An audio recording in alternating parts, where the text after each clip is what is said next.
Person স্পিচের ষষ্ঠ পর্বে আমরা চলে আসছি। আজকের আলোচনার বিষয় হচ্ছে অ্যাবস্ট্রাক্ট নাউন। এটা নাউনের শেষ পর্ব।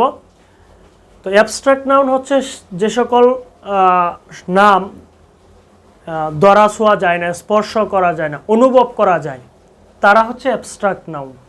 বাহ্যিক আকার আকৃতি নেই আর কি, তারা অ্যাবস্ট্রাক্ট নাউন। তো অ্যাবস্ট্রাক্ট নাউনের আরও কিছু ইন্ডিকেশন আছে, তো আমরা সেগুলো দেখি। যদি কোনো একটা শব্দে টিএইচ থাকে সাধারণত, তখন আমরা এটাকে অ্যাবস্ট্রাক্ট নাউন বলবো। যেমন ধরো স্ট্রেংথ, শক্তি, এটা কিন্তু ধরা ছোঁয়া যায় না, দেখা যায় না, এটা বাহ্যিক আকার আকৃতি নেই, শক্তির কোনো বাহ্যিক আকার আকৃতি নেই। ট্রুথ, সত্য, সত্য, এটাও ধরা ছোঁয়া যায় না। ইয়থ, লেংথ, ওয়াইথ, টিএস থাকলে সেগুলো আমাদের অ্যাবস্ট্রাক্ট নাউন হবে।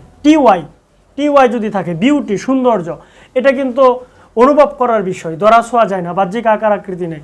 অনেস্টি, সততা, হিউমিলিটি, পভার্টি, দরিদ্রতা, তাহলে টিওয়াই থাকলে সেগুলো অ্যাবস্ট্রাক্ট নাউন হবে। ঠিক তেমনই নেসযুক্ত শব্দগুলো, কাইন্ডনেস, দয়া, হ্যাপিনেস, সুখ, এগুলো কি? এগুলো কিন্তু ধরা ছোঁয়া যায় না, বাহ্যিক আকার আকৃতি নেই, এগুলো অ্যাবস্ট্রাক্ট নাউন। শিপ থাকলে ফ্রেন্ডশিপ, বন্ধুত্ব, তযুক্ত যত শব্দ আছে, তযুক্ত সব এই তযুক্ত মাতৃত্ব, বন্ধুত্ব, যেমন হুড, ম্যানহুড, মনুষ্যত্ব, মাতৃত্ব, পিতৃত্ব, চাইল্ডহুড। তারপর ডম, ডিওএম যদি থাকে, ওয়াইজডম, ফ্রিডম।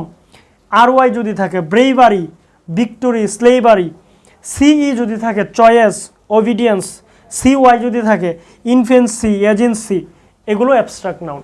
তো এখানে যে অ্যাবস্ট্রাক্ট নাউনগুলো লেখা হয়েছে, সচরাচর পরীক্ষায় দেখা গেছে যে এগুলোই বেশি আসছে। অ্যাবস্ট্রাক্ট নাউন বিষয়টা হচ্ছে গিয়ে এগুলার বাহ্যিক আকার আকৃতি নাই, ধরা ছোঁয়া যায় না, স্পর্শ করা যায় না, অদৃশ্য, সবগুলো জিনিসই কিন্তু অদৃশ্য। সেগুলোকে আমরা অ্যাবস্ট্রাক্ট নাউন বলবো।